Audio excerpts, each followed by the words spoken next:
Microsoft stock analysis.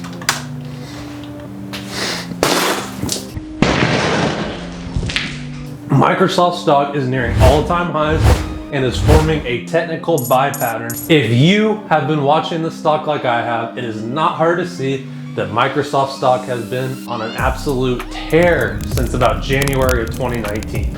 But the more complicated and relevant question that I would like to answer is Microsoft stock worth buying at almost all-time highs? And my answer to this question is yes. Their cloud business is absolutely exploding at a compound annual growth rate of about 40% over the last 5 years. Not only that, but Microsoft has enough cash to the tune of about $133 billion if we do end up going into a recession or even a depression in 2020. Today, I'm going to provide you with immense value as I've spent many hours researching this dividend growth stock for all the bullish and the bearish fundamental and technical aspects so that you can make your own decision about whether Microsoft fits into your balanced portfolio. 9 to 5 investing. If you are new here, I encourage you to hit that little red subscribe button as I come out with new videos every week analyzing today's hot stocks from a fundamental and technical analysis perspective. Also, I want to appreciate everyone who has subscribed as we just hit 100 subscribers. If you're considering Microsoft as an investment, you need to understand what they do to bring their shareholders value. According to their most recently filed 10Q, which covers the period of Q1 of 2020, Microsoft has 3 main business segments. The first segment is productivity and business processes. This is basically just productivity and enterprise software, including Microsoft Office, LinkedIn, and Skype for Business. The second segment is the intelligent cloud. As I've been doing research for these videos, including the one I published last week, Alibaba, I have noticed that cloud computing over the last decade has been a very relevant and growing trend, and I believe it'll continue to be relevant and continue to grow for about the next decade or so. Microsoft's intelligent cloud business includes server products and cloud services, including Microsoft Azure. Microsoft Azure is basically a public cloud computing platform that can provide services such as storage, networking, analytics, and more. Microsoft has scored countless Fortune 500 companies as customers for this platform, including Walgreens, BMW, and Adobe. Microsoft's third and final business segment is called more personal computing, or as I like to call it, etc. So in this etc. type of category, we have multiple streams of revenue, including that from licensing Windows software, selling hardware such as the Microsoft Surface and other PC accessories, and the revenue that comes from selling actually Xboxes and the content and the services that come from that. Do I think Microsoft is extremely dependent on technology? Absolutely. But I think that the good thing is they are extremely diversified with multiple different types of revenue coming from multiple different types of technology services and hardware. And on top of that, they sell a lot of different technology that people need to do their jobs. So I think that that makes them somewhat recession proof in those areas. My 9 to 5 job is an auditor with Ernst & Young, and we use Microsoft Word, Microsoft Excel, and Microsoft Teams to complete audit tasks and communicate with each other each and every day. So the point that I'm trying to make here is that Microsoft investors do not need to be worried about the business being too focused on one segment or one product. In the past, this has been a criticism of Apple because Apple used to be so dependent on their iPhone sales. Whenever I'm analyzing investments, I rely much more on fundamental analysis metrics than technical analysis metrics, as I believe fundamental analysis metrics are much more concrete and reliable. However, there is one technical analysis pattern that is particularly relevant to Microsoft stock in May of 2020.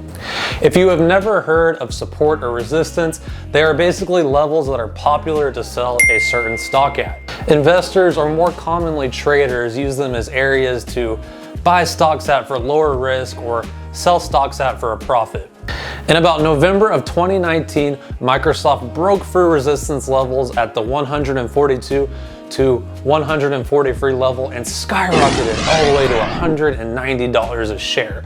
Part of this momentum came from no previous buyers existing at the $144 to $190 area. Because nobody had ever bought at this $144 to $190 level before, there were fewer sellers because nobody had ever bought the stock at a higher price and then been down on their investment and was just simply waiting to sell so they could break even. Then February/March 2020 came around and caused Microsoft shares to retrace all the way back down to the 130/131 support level.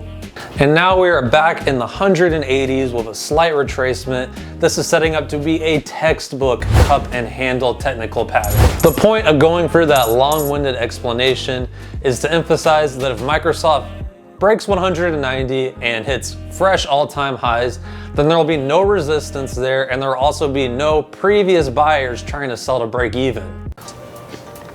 Microsoft has a price to earnings ratio of 30.75 as of May 8, 2020. Apple is considered Microsoft's biggest competitor, and they currently have a price to earnings ratio of about 24. So when comparing to Apple, Microsoft stock is actually relatively expensive.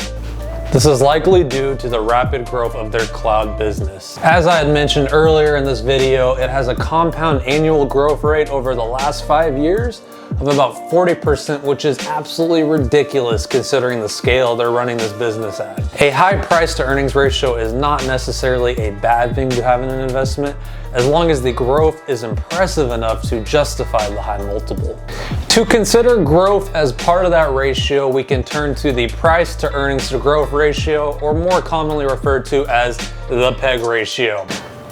The PEG ratio is actually very similar to the price to earnings ratio. We take that price to earnings ratio and we divide it by growth, so that way we consider growth when we're valuing an investment. Microsoft actually has a current price to earnings to growth PEG ratio of 2.51. So even with the growth considered, it's still got a pretty rich valuation. On this channel on 9 to 5 Investing, we keep it real. So I like to talk about the upsides and downsides to each investment that I'm analyzing. And to me, this is the one big downside I see to Microsoft stock. I think at the current prices of $180 to $190 a share, the valuation is just looking a little lofty. Regardless, I think that if you're holding for the long term, you're going to do well because the fundamentals are impressive in just about every other way.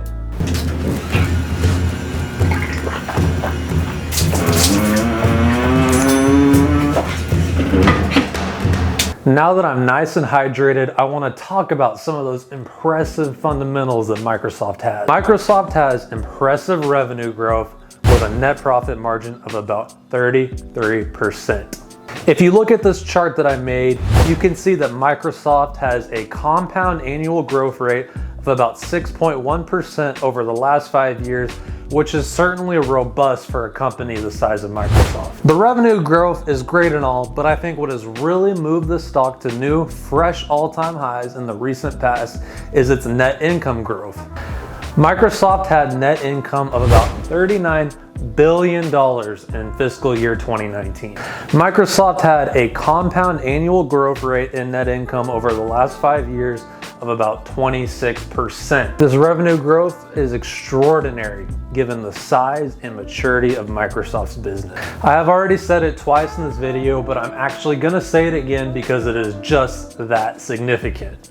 Microsoft's cloud computing business has a 40% 5-year compound annual growth rate, and perhaps even more importantly, and this is why it is a major engine for net income growth, it has a 67% gross margin. As Microsoft continues to invest billions of dollars into building these competitive moats, such as software applications on the cloud, cloud security, and enhancing these applications with artificial intelligence and machine learning, they should only see this cloud business continue to grow. Another critically important part of analyzing a business is figuring out whether they can generate cash flow, especially as we potentially head into a recession or a depression. I mean, a company can sell their products or services to a customer, but does it even really matter if they can never collect on that cash?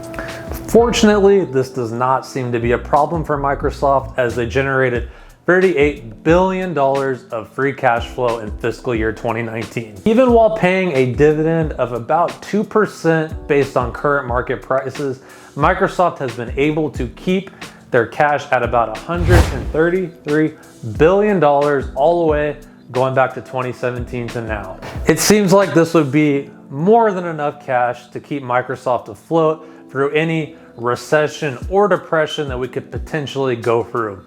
So I don't think bankruptcy or one of those pesky secondary offerings is even a remote possibility for a company like Microsoft. If you are enjoying this video so far, please smash that like button like I smashed this broken TV that I bought for $10 off of Craigslist in a potentially unconvincing attempt to convince you to smash the like button. Doing this small action really helps me grow my channel and reach more people and pursue my passion, so it means a lot to me. Thank you. One last fundamental aspect that I would like to briefly discuss is one of the members of management, the CEO. Satya Nadella, who is originally actually from Hyderabad, India, is actually largely credited with Microsoft's tremendous success in the cloud space, as he is the executive vice president of the Cloud and Enterprise Solutions group at Microsoft. This group actually is responsible for building and running the company's cloud platforms. Satya Nadella has actually been with Microsoft since before I was even born. He's been with Microsoft since 1992, and he actually became the CEO in February of 2014. Under Satya Nadella's leadership, Microsoft stock has actually more than quadrupled.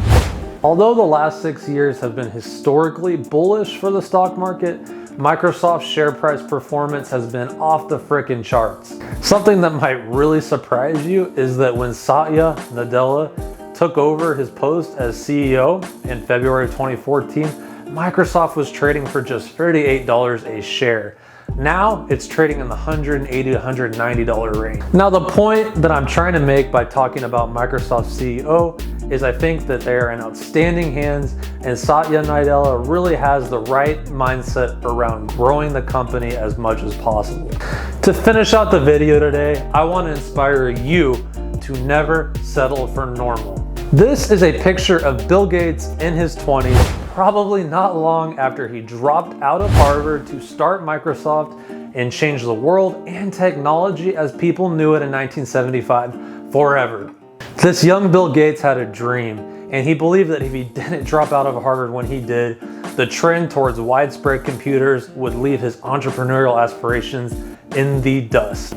So instead of dedicating his time to obtaining that wonderful Harvard education, Gates coded software for the world's first personal computer and started his company Microsoft. Fast forward to 40 years later, and Microsoft is an absolute powerhouse of a company worth $1.3 trillion that develops and licenses software, manufactures and sells consumer electronics, and has a booming, high-margin cloud business. Microsoft became what it is today because Bill Gates and friends saw a game-changing trend and absolutely nailed it. I am sure many of the people watching this video right now have their own entrepreneurial aspirations like myself. My point in telling you all of this is to inspire you to take risks. What is your Microsoft? Now, please do not get me wrong. I do not think that there's anything wrong with going to college for 4 to 5 years, getting an education, and then working a 9-to-5 job like I currently do for 30 or more years. However, if you have an entrepreneurial idea that you are passionate about, it is worth taking the risk. Please just do it. I really want to encourage you to emulate Bill Gates and take that risk if the opportunity presents itself, because you just never know. So please tell me, what do you think of Microsoft as an investment for the next 3 to 5 years? Did I not consider additional significant risks outside of the lofty valuation? Are there other significant catalysts for net income growth outside of the cloud computing business that I did not consider? Will you own shares of Microsoft in the near future? Do you already own shares of Microsoft? What price did you get them at? I really want to hear if anyone got them in the 40s or 30s. I actually reply to every comment that comes on my channel, so please Let me know your thoughts, let me know your questions. Let's start a conversation. And if you are new here, please don't forget to tap that little red subscribe button to join the 9 to 5 investing community. I will be putting out more videos weekly about today's hot stocks that are going to be informative and who knows, maybe even mildly entertaining. So appreciate you guys watching. Have a great day, and please remember to stay hydrated. 9 to 5 investing.